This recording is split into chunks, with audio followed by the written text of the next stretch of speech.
Republicans in Iowa want to take us back to, ancient times in this country because of the fact that they are absolutely against divorce in certain circumstances. So a House subcommittee in Iowa has advanced a bill that would basically make divorce illegal if you have a so-called no-fault divorce. So that means that, if you're just having a divorce because you just no longer get along with your spouse, you have certain differences that you can't work out, if you have minors in that situation, sorry, no divorce for you. The government would basically ban that in Iowa. I just don't get this obsession that they have. They're supposed to be for small government, so what's the big deal? Why do you have to get in the middle of everybody's personal business? All 50 states have no-fault divorce. Why is this a problem now? This is a perfect example of Republican hypocrisy when it comes to small government. Now, Ted Gassman, Representative Ted Gassman, is one of the sponsors of the bill, and it seems like this is something very, very, very personal for him. In fact, he was speaking about it, and he explains why he's so supportive of legislation that would ban some forms of divorce. Let's take a look. If my daughter and son-in-law would have had some time to work this out, we would have a much different situation today.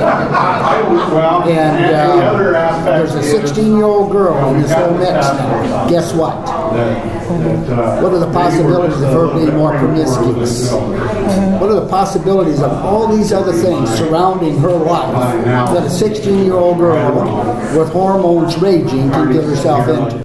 I don't know how I would feel about my grandfather calling me a slut. I know. Like, in public like that. It's kind of gross. And it's also, it seems like they're really obsessed with the sex lives of teenage girls, And just really, the girls, not notice. the boys. He's not talking about boys becoming more promiscuous there. Right. No, that's of course just not a slip. problem. Maybe later in the clip. Maybe we cut it off too early. Yeah, boys can't be sluts apparently. Yeah. But the idea, when you look at him talking about this, it looks like he's put a lot of thought into it, and I think that's seriously creepy for his his granddaughter. It is seriously creepy, and you know what?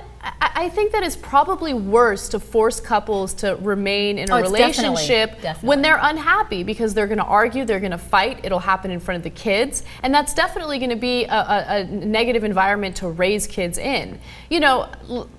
Look, I have, people that are very close to me that had, very old school parents that refused to get divorced even though they could not stand one another. And they were exposed to a lot of fighting, a lot of really negative communication, sometimes physical violence, and it's not a good environment for a child to be raised in. So it's none of these politicians' business why people are getting divorced, how often they're getting divorced, why they're getting married. Just stay out of their freaking business. It's incredible. Yeah.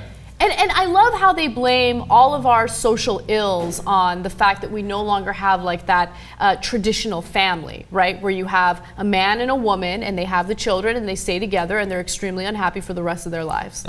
Well, it also I aspire to that. It's also kind of silly that it gives the idea that somehow the parents are not responsible to actually bring up their kids in such a way, or their teenage daughter. I mean, what's he saying about his son and daughter as well? Or I think he said his daughter and his son-in-law. So he wants to force his son, his child, to stay married to somebody that his child does not want to be married to. Right. And then he also is assuming that parents are not bringing up their kids to know what their values are, and it's just that sort of unprecedented reaching right into the family and telling them what to do, which apparently Republicans are total hypocrites about that, as we know.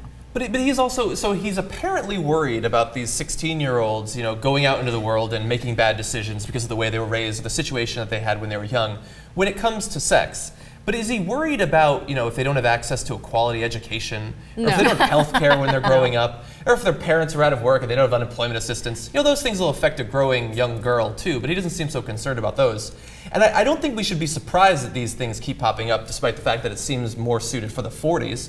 They have a very different idea on the conservative side about the concept of moral decay, and they see it not as a metaphor, but something that's actually going on. And we'll approach things a little bit differently than them, but we shouldn't be so surprised. But the way I see it in the country we have, there's an election for Pope going on right now. Over there, a religious leader is being elected. We did not elect him to be a religious leader, and I think that if you're a politician in America, if you find yourself using the word promiscuous, you've gone too far. That's not within your purview as a legislator. I can sleep with as many people as I want. A 16-year-old can sleep with other 16-year-olds, we'll say. And that's not within the purview of a legislator.